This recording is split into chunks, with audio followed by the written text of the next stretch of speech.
glad you're here with me today. And today I want to share with you something that could be a little controversial. If you've ever been on Pinterest or here on YouTube, you have seen people talking about meal prepping.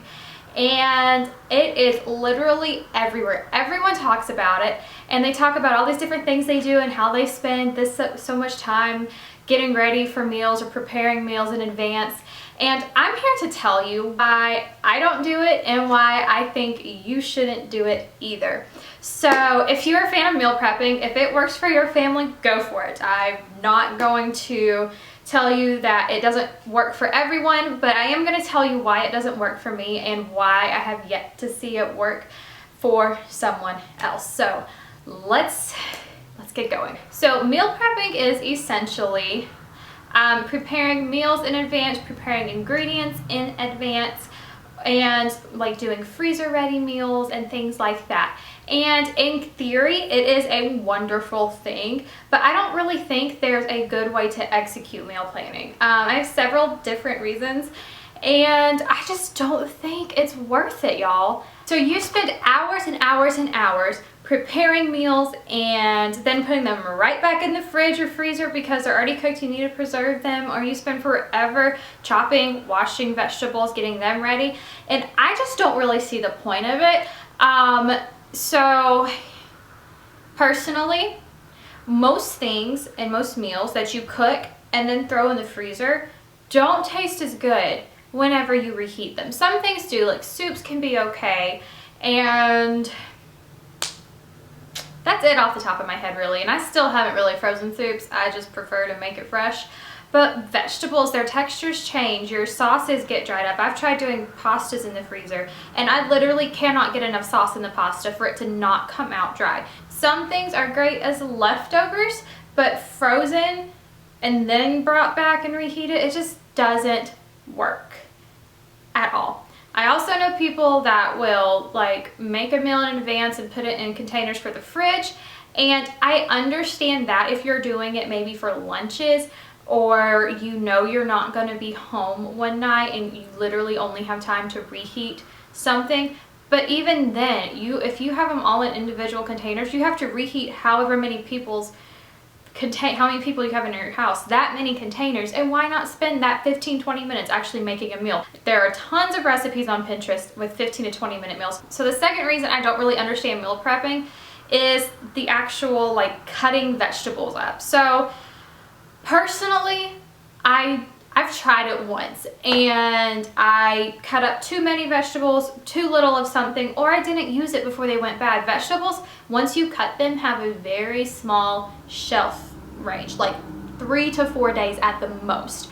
Carrots, cucumbers can dry out, stuff like that. Celery will dry out, potatoes will turn brown. I mean, please don't meal prep. Don't cut your potatoes in advance unless you're planning to soak them to get some starch out. Just don't. It's not worth it. Peppers will get slimy. Onions are one thing that you can, but it takes 30 seconds to cut up an onion. Why would you do that? So just because like I know in the moment what I need and for what, it just doesn't make sense to me to spend my whole Saturday or Sunday afternoon chopping vegetables for meals that are coming up when I could chop them up as my pan is heating up.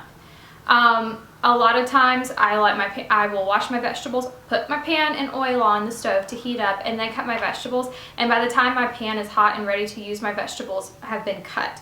It's so much easier now. I've cut them in advance, like the night before if I'm planning to do something in the crock pot and I need to get it in fast, or I've even put everything together in a crock pot. That's not what I'm talking about. I'm talking about spending 3 to 4 hours at a time the week before you cook something to prepare all of your ingredients or to put your meals together. It just does not make sense to me. I think in the long run you wind up throwing away more food because you didn't use all the vegetables you prepped and they don't stay good as long as if you kept them whole.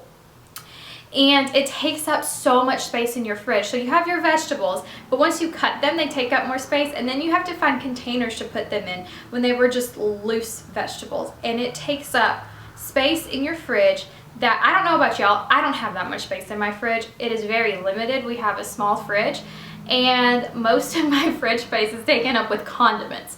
We have so many sauces. I just don't have room or then enough containers to hold all of the vegetables that I use in a week pre-cut. I need my containers for leftovers. I need my fridge space for other things, especially if I am planning to put together a crock pot meal the night before. I've got to have somewhere to put my crock pot. And y'all, I do that a lot. And it actually is super helpful to put it together the night before. That way you just have to throw it on in the morning, especially if you have to get up and leave the house very quickly. But like, you need that fridge, you need fridge space to be able to do that. So if you're meal prepping, you probably are taking up quite a bit of your fridge space. So why not just leave your vegetables whole and cut them up and use them when you need them? You can literally cut them up as your pan is heating. Also, I don't know about y'all, but I grew up in the kitchen with my mom, my grandmas, literally everyone. I cooked with my cousins, my aunts. We just grew up cooking together. And there are so many fond memories I have of growing up cooking in the kitchen with family. And you don't get the same moments when you meal prep. I know this sounds super silly, and cooking may not be the kind of bonding thing like it is in our family everywhere else or to everyone else, but to us it's a pretty big deal. My mom, my grandmas, my aunts, cousins, whatever, we spent hours teaching me how to cook. Like hours. I was in the kitchen on a chair from the time I could stand up helping my grandma make biscuits. Yeah, seriously. I knew how to make Kraft mac and cheese because my dad made sure we know how to do that. Biscuits and chocolate gravy. If y'all don't know what chocolate gravy is, by the way, you need to find out what chocolate gravy is. But I knew how to make those things, or helped make those things, by the time I was like 5. No joke. So if you meal prep, and you may potentially lose out on a lot of bonding moments with your family, especially your kids. They really like to help in the kitchen, or they may like to help in the kitchen, and they may be more interested in the food they're eating and in eating healthier things if you let them help you cook. And it's so easy. Okay, I know kids can't cut up vegetables, or probably shouldn't if they don't need a knife. But there are some things you need to teach your children how to do in the kitchen. And meal prepping takes out a lot of that. Like just mixing the bowl for a bread or something, or I don't know, mixing stuff. Whenever you make soup, if you pre-bake your soup and just, your kids can't help you with that. Your kids can help dump cans into a pot. They can help you make soup. They can help you make spaghetti sauce. As long as it doesn't involve anything sharp, your kids, you can find some way for them to help. And by meal prepping, you're completely taking away that opportunity from you and your children. And so from that, growing up with that, that's one of the big things. I don't even see the point in doing it because there's all that time in the kitchen. And then as your kids get older, it is a great thing to teach them how to cook. By the time I was 12, I was cooking full meals by myself. Now granted, it took like an hour and a half, and they weren't always fancy and like amazing, but they were edible at least. But I was cooking meals from the time I was 12. That's because someone had taken the time to teach me how to use a knife. And so by the time your kids are 11 and 12, if they have an interest in the kitchen, they continue to show one, teach them how to use a knife, teach them how to cook. I don't care if you have boys or girls or both. It is a great skill for everyone to know how to cook at least the basic dish. My husband makes way better biscuits than I do. There's stuff he does I can't do. His pancakes are better than mine. Basically breakfast, but that's because my dad growing up cooks breakfast for us all the time. My mom never cooked breakfast. I never cooked breakfast. My sisters never cooked breakfast. So one of the requirements when we got married was that Drew did have to learn how to cook breakfast, and he has, and he's actually better at it than me. He cooks better burgers than me. He does steaks better. There's actually a lot of things he does better than me, but he was taught how to cook growing up. And so spending time with your kids, or even your family, teaching, if you're married, spending time with your husband or whoever you live with, it's a great way to bond and to spend time together, because it's really hard sometimes to find time to spend with each other. You gotta cook, you gotta eat, might as well spend that time together, right? Okay, so I know I've gone on and on and on kind of harshly about why I don't meal prep, and y'all, I really don't want to come across as hating on people who do meal prep, because if it works for your family, it works for you, and that's great. I'm glad it works for you. However, while I don't meal prep, there are things I do a lot of the time to help cooking go faster. So the first thing I always do is prep my meat. So we mostly chicken around here. I will do like frozen shrimp every now and then, and I buy those like pre-peeled and deveined because I don't want to do that. I don't do like the smell of seafood gets to me sometimes, so I just buy it that way.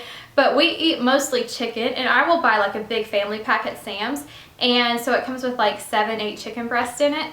And I will take my meal plan for the week, and I will see how many pieces of chicken I need for what meal and how I want it cut up, because I don't cook just whole chicken breasts because those things are huge and I want my chicken to cook fast. So I will figure out how I want it cut up and how much I want, and how many what I can keep in the fridge before it goes out of date, or not out of date, before bad, like by the date on the tag, and what needs to go in the freezer to make sure it lasts longer.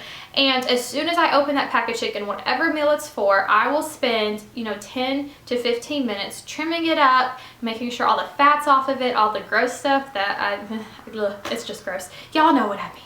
All the gross stuff in chicken.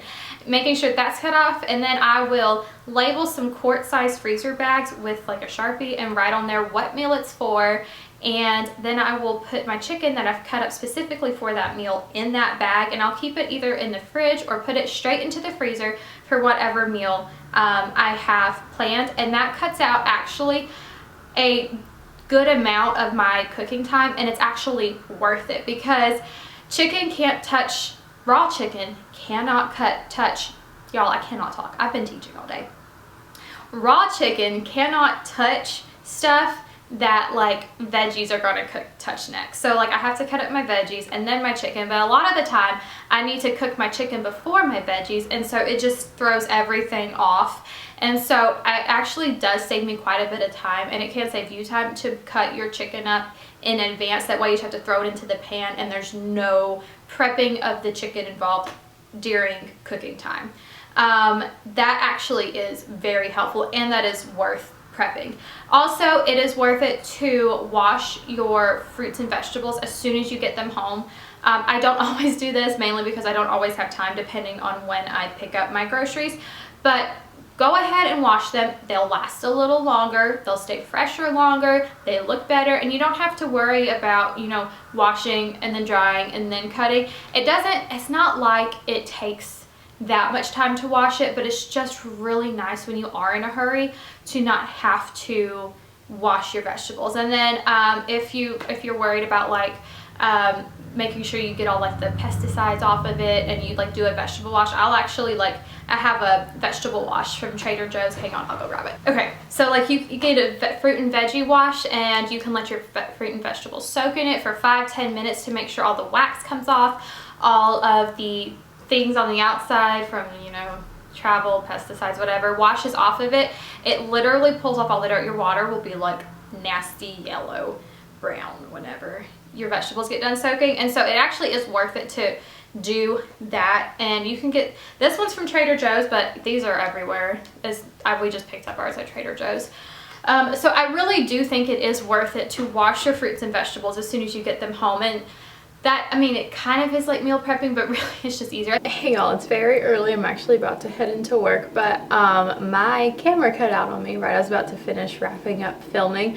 Anyway, so yeah, basically, if you want to wash your fruits and vegetables, chop up your meat, get it in bags, separate it when you get home, that I have found to be very helpful. But any other type of meal prepping, I just have it.